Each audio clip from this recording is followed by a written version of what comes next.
Hey y'all, welcome to Art of the Budget. My name's Nicole. My pronouns are she and her, and I live in the Pacific Northwest on the unceded territory of the Coast Salish Nations.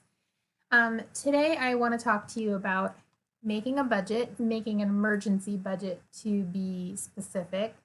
I made this tool. I went and did a talk at a college actually right before all of this wildness started with my great entrepreneur friend, Polly. We went to talk with some of the students at a college in town about money management, and we wanted to create some tools for the students. So I made this budget template, and I mean, there's a million budget templates. I got mine off of the internet. I have a budget template that I use to create a yearly budget. I've showed that to you guys before. I'll link it down below. And I just found that on the internet and it worked great. But I wanted to create a tool that I could share with people that would be like a sort of educational tool, kind of all in one. All of the really good YouTube videos I've ever watched about budgeting, all in one tool. And so I created this template. And so basically, I don't know how well you'll be able to read this, but I'm going to link this below. You can make your own copy if you'd like. It is totally free, but basically it talks about how to make a budget, how to pull 3 months of statements or log 3 months of transactions to see where you really spend money and to get a good picture of it. It also talks about how it might take longer, like for some people like me. This template can be used to make a monthly budget or a paycheck to paycheck budget, and it can even be used to budget for an entire quarter or a semester. If you're getting student loans or you're getting financial aid money, you can just, multiply things like rent by 3 or by 4, depending on what system your school is. And you can actually budget that way, which is pretty cool. I'm just going to show you guys around the budget really quick. So it talks about the zero-based budget and the anti-budget. It talks about reconciling your budget. It has a section here for debt payoff. So this is like where you would list your debts and the minimums. And then this is where you would list your snowball or your avalanche amount. And I talk about the difference between snowball and avalanche here. So yeah, that's where you would list that part. It's got your non-essential expenses up on top. First, it has your essential expenses. And it kind of talks about like how this is where you can make room in your budget. Next, it talks about irregular expenses and goals. So things like your emergency fund, your sinking fund, retirement, and sinking funds, like I said, for known but unknown expenses. And then last but not least, everything kind of gets tallied, and down here it tells you basically your income minus your expenses and how much is left over. And it talks about how if you're doing a zero-based budget, you're going to want to allocate that towards goals or those types of things. And if you're doing an anti-budget, you would only list essential expenses and like essential savings. And then what's left over is what you would split up for your anti-budget amount. So yeah, that's what this looks like. And real quick, I wanted to talk about, I'm sure we've all been feeling kind of uncertain lately. And so one of the first things that I did was make an emergency budget. So I actually, for the first time in my adult life, I'm 41. And I think y'all know in December, I finally saved up my 3 to 6 month emergency fund. And I'll tell you how many months I had an emergency fund like 2 years ago. That would be 0 months. So even though I have an emergency fund, it's very new to me. And so the very first thing I did was I made an emergency budget. So I'm going to share that with you really quick, and hopefully that will be helpful. Okay, so in the one that I'm going to put below, there's actually some suggestions in these categories, but they can be easily changed. Right now I'm going to leave income blank because I'm really just trying to get a sense of how much I need every month just to keep things running. And so I'm not going to worry about income because I know how much I have. I have $10,000 in my emergency fund. So I'm going to see what I get when I put all of my essential expenses in.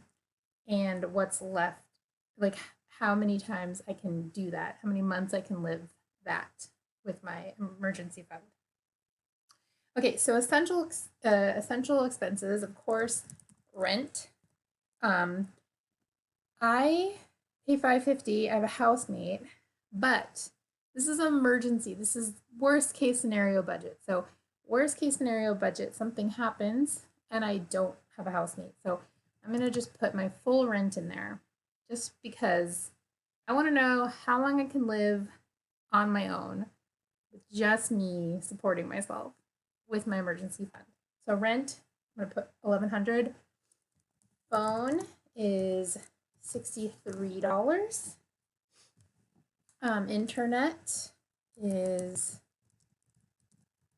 80. And gas. Right now we're in a pandemic. That's the emergency. So I don't really need gas money, but my like go-to, like if I am going to work every day, I usually give myself 100. So I'm gonna err on the side of that and give myself 100. Car insurance, I do have to pay that every month. My normal amount is 98. I actually did just call and lowered my miles. So it's like 86 or something now. But I'm just going to leave that amount because I don't know why I haven't paid that lower bill yet. So I don't totally believe it. Groceries. I sort of try to keep my food budget as close to as normal as possible because I sort of feel like when you're stressed out and you're in emergency mode, you sort of need a lot of security, and food security is one of those things too. So I'm going to go ahead and put groceries at 300, which is what I would normally spend. Obviously, if it was like full emergency, that could be tightened up. But also I want to be thinking about like in emergency Nicole and what would bring her some security and some comfort feelings. So I'm going to leave that way. And then pet stuff. Well, you guys know I always seem to pay a lot for my pets. But they also can be, they're like such a source of joy and I love them so much. And the idea of them not having what they need causes me a lot of anxiety. And so for the sake of this emergency budget, I'm going to go 150. I could probably just get by just buying their food and litter, which would be closer to 100. But I'm going to just go ahead and pad that because I know that that's a huge source of anxiety for me. All right, moving right along. I'm going to roll down. So debt payment, for me, normally I would put student loans here and that would be 303. But because of the stimulus package, those are suspended for 6 months, so I'm not going to put that in. And then I'm obviously not going to do any extra debt payoff. In non-essentials, the only sort of non-essential main thing I have is Hulu, which is $6.53. Now, of course, in a serious emergency, I could cut that $6.53, but in the emergency that is a pandemic, I'm really getting a lot of use out of my Hulu. So I'm going to leave that in for now. Of course, when you're making your emergency budget, you want to think about, you know, emergency you and comfort and security, and but also know that there are areas where you could cut a little further if you needed to. All right. You can let me know down below if you think that's really dumb. Okay, so in my regular expenses and goals, so in emergency mode, I'm not putting money towards retirement. I'm not putting money towards any of my big money goals, except like, you know, in theory, if I'm drawing down my emergency fund. But if I think that I can, I would consider two sinking funds to continue, and that is my renter's insurance and my car registration, because I need my renter's insurance and my car registered. And so that $10 a month that I put away, obviously if there's like an emergency now and I need to draw down my emergency fund, I don't have to save that $10, that $20. but if I'm sort of planning for the future, I'm going to want to be kind of up to date on those. So that's car registration and my renter's insurance. And I just saved $10 a month for each of those. So hopefully that makes sense. Let me know down below if that doesn't make sense to you. Basically, I'm just thinking of future Nicole. I don't want to suddenly get to the day when I need to register my car and not have that money because I've been in emergency mode. Make sense? Okay, so I've come up with this total here of $1,917.53. So with my emergency fund, I could live bare bones, but as y'all saw, not the absolute bare bones. I could live for 6 months. So that's really comforting.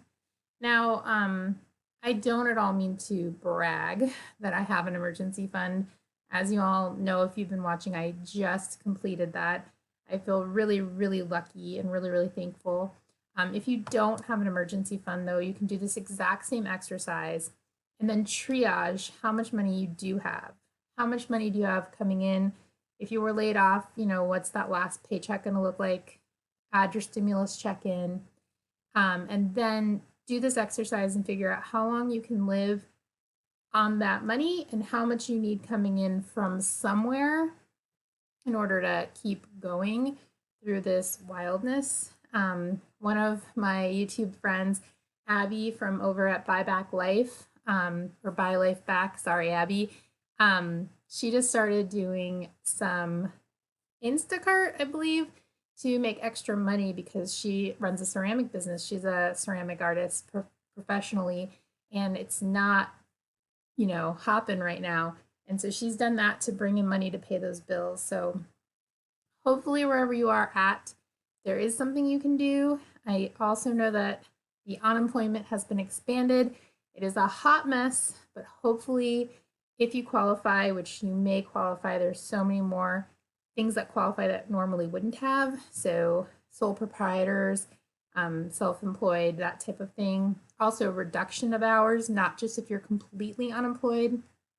Those things are now eligible, so check that out. And also something that's really amazing, in my town, and I know a lot of towns across the country, mutual aid networks have cropped up. So look for them on Facebook or on social media.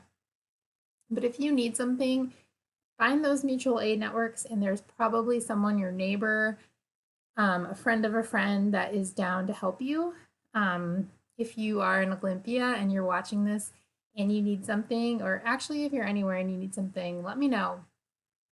I'm down to help if I can. So I hope this was helpful. I hope that this Google Sheet is helpful for you. Go ahead and make a copy down below, and I will see you in the next video.